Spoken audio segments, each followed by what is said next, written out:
at exactly 3:12 a.m., a stray dog with nothing to lose began throwing his body against a stranger's front door, not for food, not for shelter, but because a baby inside was about to die. The street was quiet. Too quiet. It was that heavy velvet silence that only exists at 3 o'clock in the morning, when the rest of the world has retreated into the safety of blankets and dreams. In this neighborhood of manicured lawns and silent SUVs, everything was in its right place. Except for one thing.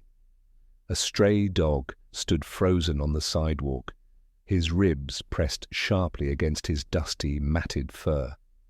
One of his ears was bent at an awkward angle, the result of a fight or an accident long forgotten by everyone but him.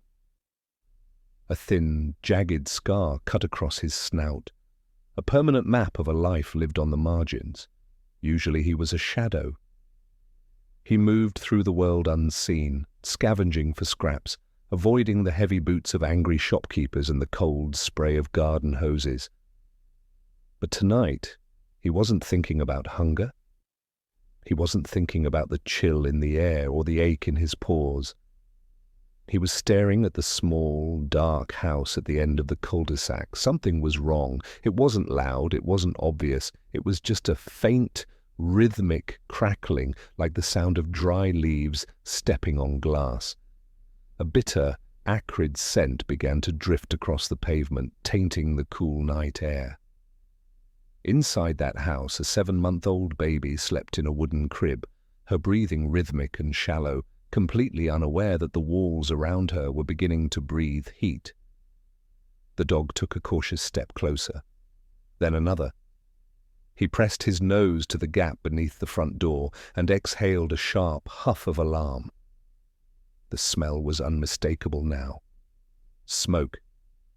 Upstairs, the parents were lost in the deep, heavy sleep of the exhausted. Their phones were on silent. The windows were shut tight. They had no idea that a wire behind the living room drywall had sparked.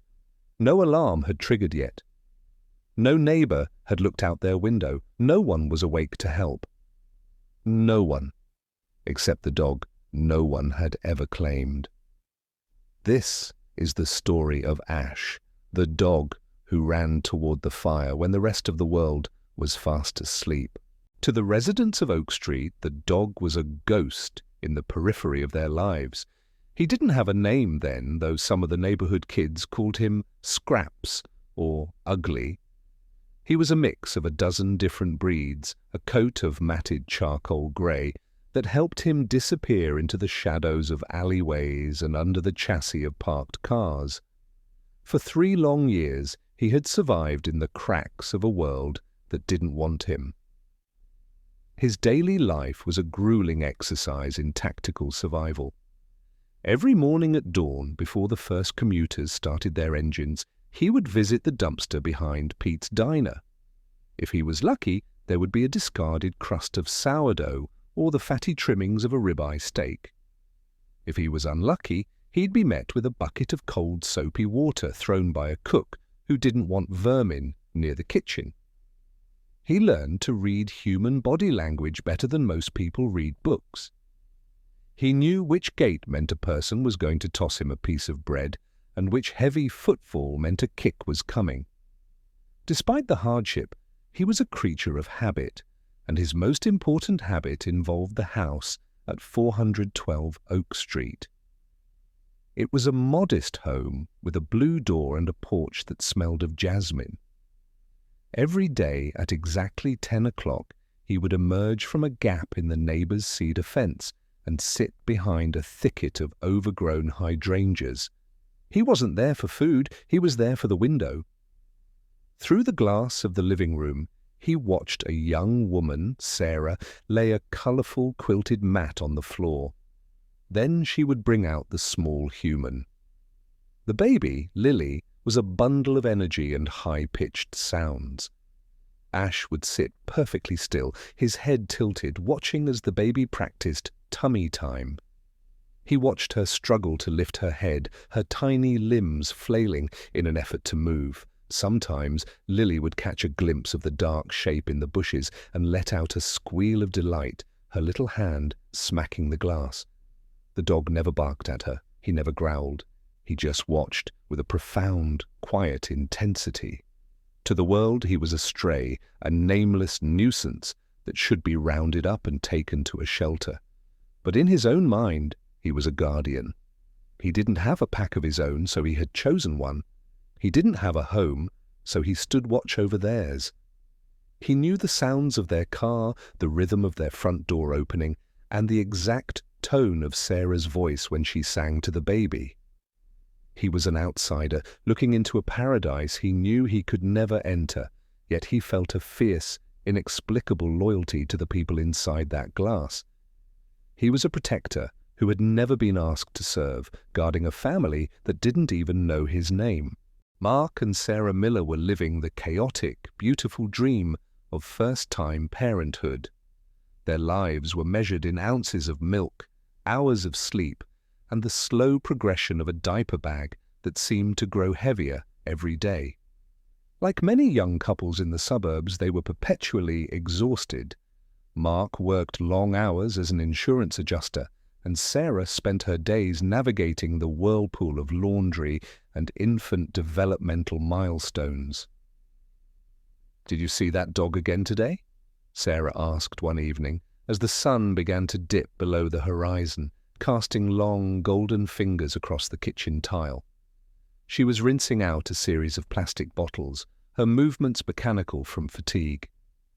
Mark looked up from a stack of paperwork on the kitchen island, rubbing his eyes. "The grey one? The one that looks like he's been through a blender?" "Yeah, I saw him by the oak tree when I pulled in. I'm surprised he hasn't moved on. There isn't much to eat around here unless he likes suburban squirrels." Sarah paused, a bottle brush frozen in her hand. "He's been there every day this week, Mark. He just sits there. He doesn't even look through the trash. He just watches the house. Today, Lily saw him through the window and started laughing. It was like they were having a conversation." Mark gave a tired chuckle. "He's probably just looking for a handout, Sarah. Or maybe he smells the roast chicken from last night. I should probably call the county tomorrow. If he's a stray, he might have rabies or fleas. We can't have him hanging around where Lily plays in the yard." "He doesn't look mean," Sarah countered softly, looking out the window toward the darkened bushes. "He looks lonely, like he's waiting for something he lost a long time ago. I saw him in the rain yesterday. He didn't even try to find cover. He just sat there, soaking wet, looking at the nursery window." They meant well, of course. They weren't cruel people, but like most of the world, they were busy. They were preoccupied with the real problems of life, mortgages, career paths, and the health of their child.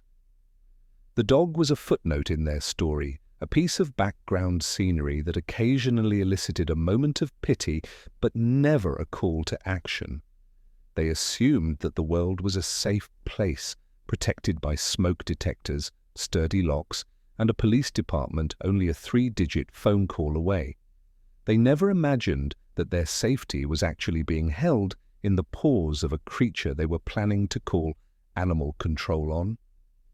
They didn't realize that while they were dreaming of Lily's future, a silent sentinel was memorizing the scent of their home, preparing for a moment they never saw coming. The night of the fire didn't feel like a night of tragedy.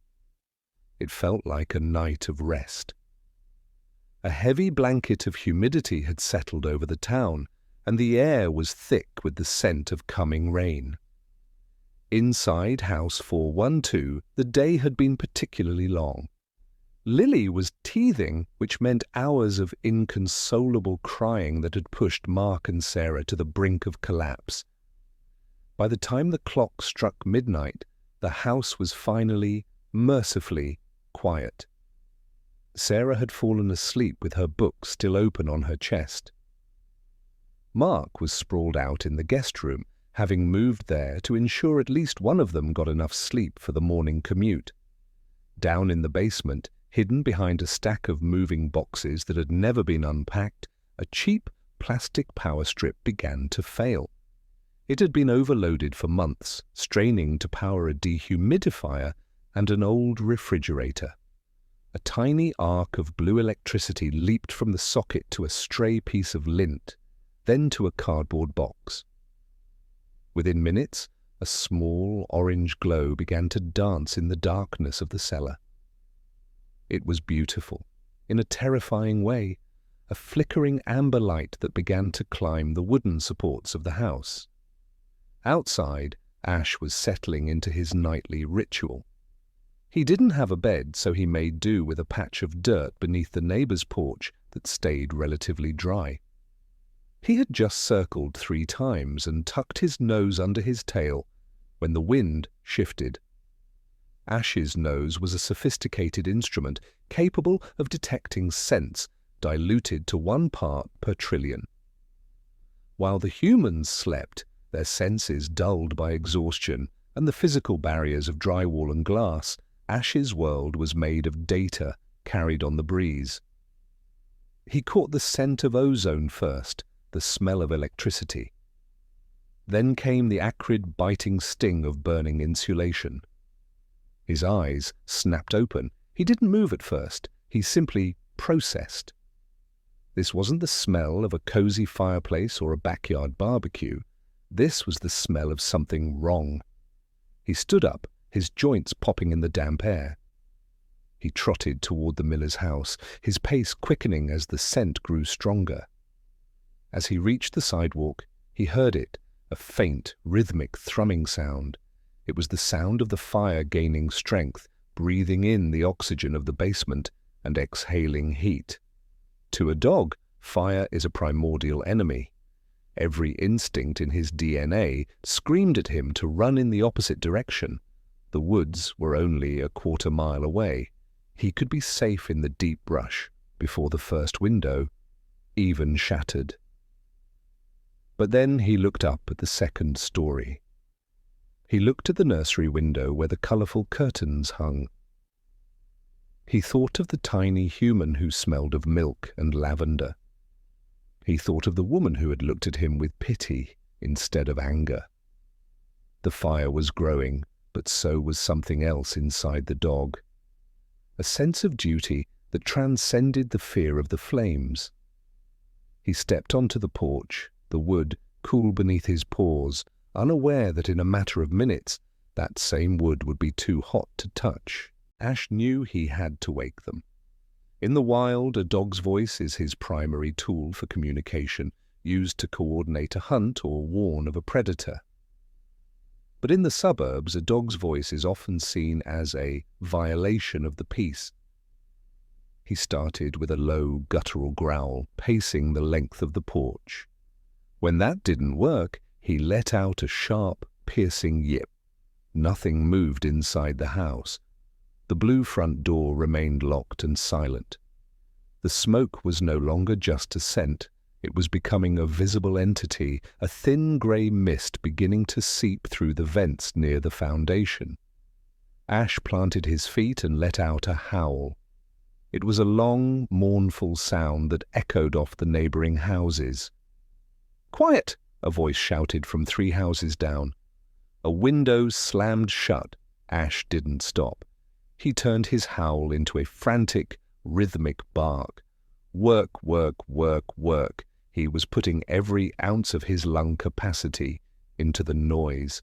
He began to jump, his front paws hitting the door with a series of heavy thuds.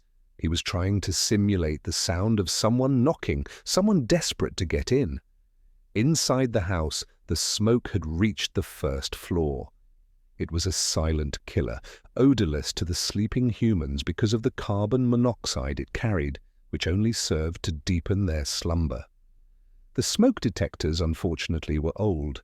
The batteries had been chirping 3 weeks ago, and Mark, in a fit of sleep-deprived frustration, had pulled them out, promising to buy replacements the next day. He never did. Ash's barking was now a continuous roar. He was losing his voice, his throat feeling like it had been scraped with sandpaper. Across the street, a neighbour named Mrs. Gable pulled back her curtains. She saw the mangy stray jumping on the miller's door. "That beast is going to break their door down," she huffed to her husband. "Call the non-emergency line. Tell them that dog is attacking the house." She didn't look at the roofline. She didn't see the shimmering heat waves distorting the air above the chimney. She only saw a nuisance. Ash could feel the frustration mounting. He was being seen, but he wasn't being heard. The humans were looking at the messenger and ignoring the message. He realized then that barking wouldn't be enough. He needed to be louder. He needed to be violent. He needed to do something so disruptive that they would have no choice but to wake up. The heat was now vibrating through the floorboards of the porch. Ash could feel the temperature rising through the pads of his feet. A strange orange glow was beginning to fill the living room behind the glass. The fire had found the stairs. It was climbing toward the bedrooms, devouring the wooden banisters and the family photos that lined the hallway. Ash backed away from the door, his eyes stinging from the wisps of smoke that were now escaping the house in earnest. He looked toward the street. He saw the lights of a police car in the distance, likely responding to the nuisance dog call. He could wait for them. He could run to them. But then a sound came from the nursery. It wasn't a giggle this time. It was a wet, struggling cough. Lily was breathing in the poison. In that moment, the stray dog known as Ash faced the ultimate crossroads of his life. To stay on that porch was to risk being burned alive. To stay was to face the wrath of the humans who were coming to take him away.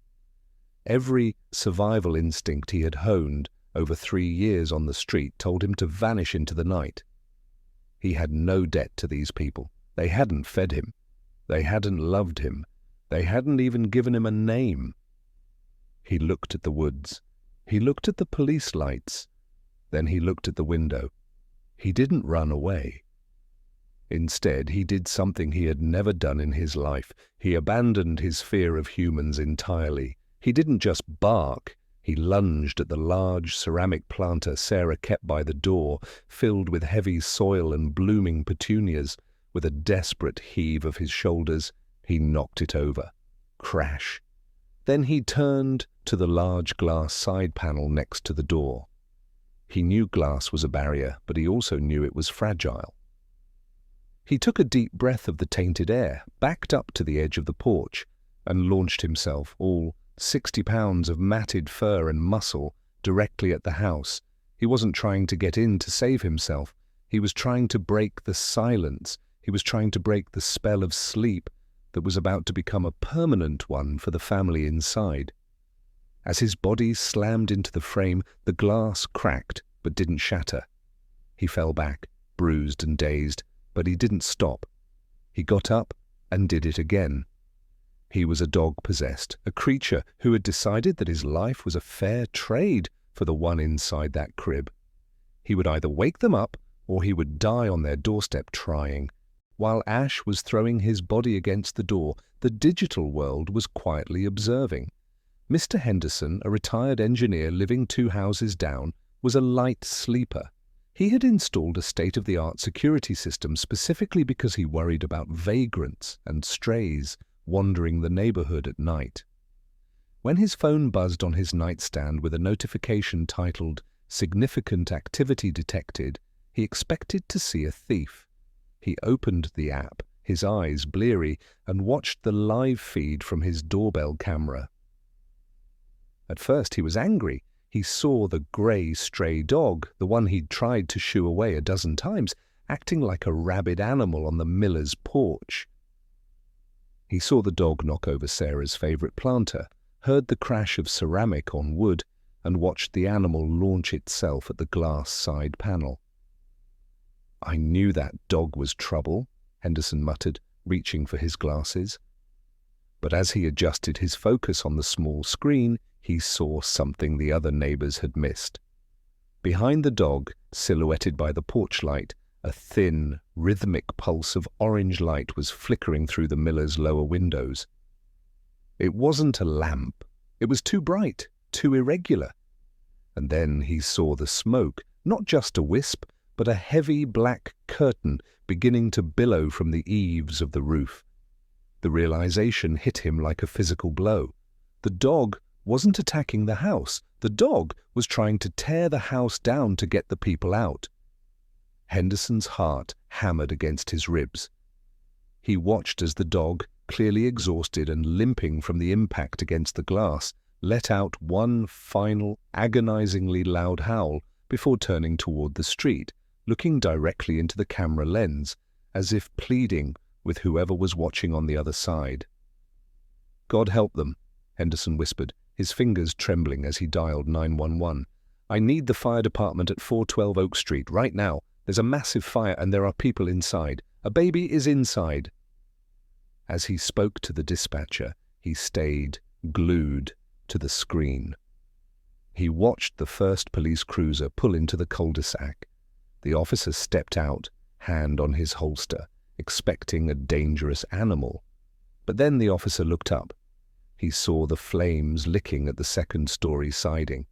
He saw the dog, scorched and heaving, sitting at the base of the stairs, refusing to move even as the heat became unbearable. The narrative of the nuisance stray died in that instant, replaced by the terrifying reality of a rescue mission against the clock. The next 10 minutes were a blur of screaming sirens, blinding strobe lights, and the roar of a house being consumed.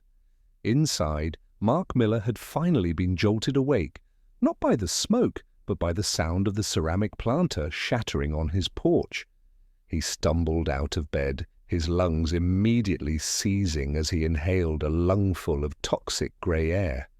"Sarah! Sarah, get up!" he choked out, crawling across the floor where the air was slightly clearer. He found his wife disoriented, her eyes stinging and red. "The house is on fire! Get Lily!" They moved with the desperate, clumsy speed of the terrified. Sarah reached the nursery, but the hallway was a wall of heat. The fire had claimed the stairs, and the floor was beginning to groan under their feet. She reached into the crib, grabbing Lily, who was eerily quiet, her breathing shallow and labored. Outside, the fire crews arrived. "We have occupants on the second floor," a firefighter shouted over the roar of the pumper truck. They saw Mark and Sarah at the upstairs window, screaming for help. But as the ladder was raised, the firefighters noticed something strange. The stray dog was still there. He was standing at the edge of the lawn, his eyes fixed on the front door. Even as the heat singed his fur and the smoke turned his grey coat black, he wouldn't retreat. When the firefighters finally smashed through the front door, a backdraft of oxygen caused a fireball to erupt. The dog didn't run. He barked, a sharp, guiding sound that seemed to cut through the roar of the inferno. One firefighter later reported that the dog seemed to be pointing them toward the stairs, standing his ground until the first responder made it past the flames. Finally, the ladder reached the window. Mark handed Lily down to a firefighter, followed by Sarah. When they finally hit the grass, gasping for air and weeping with relief, the medics swarmed them. Sarah clutched Lily, who began to cry, the most beautiful sound Sarah had ever heard. Through the chaos, Sarah's eyes searched the perimeter. She saw the hoses, the neighbors in their pajamas, and the charred skeleton of her home. And then she saw him. Ash was sitting by the mailbox, his chest heaving, his front paw held delicately off the ground. He was covered in soot, and his whiskers were gone, but he was watching them. He saw the baby in the blanket. He saw the mother and father. He let out one quiet, raspy huff of air, a sound of pure, unadulterated relief. And then, true to his nature as a stray, he began to limp away into the darkness of the night, thinking his presence was no longer required. The morning after the fire, the neighborhood of Oak Street was forever changed. The smell of charred wood hung heavy in the air, and a pile of blackened debris sat where the Millers' living room used to be. But the story wasn't about the property damage, it was about the footage. Mr. Henderson had shared his doorbell camera video with the local news, and by noon it had been picked up by the national wires. Millions of people watched the grainy footage of the nameless stray risking his life for a family that didn't know he existed. They watched him throw himself at the door. They watched him stay on the porch as the smoke poured out. They watched him guide the first responders with his desperate barking. The headlines were everywhere: the guardian of Oak Street, the hero dog who refused to run, and a stray's silent sacrifice. The local animal shelter was inundated with thousands of calls. People from as far away as London and Tokyo were offering to fly in to adopt him. They wanted to give him a golden collar, a yard, and all the treats in the world. But the Millers weren't looking at the news. They were in a hotel room, huddled together, processing the fact that they had lost everything. And yet they had everything. "We have to find him," Sarah said, her voice still raspy from smoke inhalation. "Mark, he didn't just bark. He saved her. He stayed when everyone else was asleep. We can't let him go back to the woods." They spent the next 48 hours searching. They went to the diner, the alleyways, and the abandoned trailers where the strays usually hid. They posted flyers with the only photo they had, a grainy screenshot from Mr. Henderson's camera. The community joined in. People who had once called him a nuisance were now putting out bowls of premium steak and fresh water, hoping to lure the hero out of hiding. On the third day, Mark found him. Ash was curled up under a rusted van in a vacant lot, shivering and exhausted. He looked smaller than he had on the night of the fire, his spirit seemingly spent. When Mark knelt on the gravel and whispered, "Hey, buddy, come on home," the dog didn't growl. He didn't run. He looked at Mark with tired, knowing eyes, stood up on 3 legs, and rested his soot-covered head against Mark's knee. The search was over. The transition from a shadow to a family member wasn't instant. For the first few weeks in their temporary apartment, Ash, now officially named for the fire he survived, didn't know how to act.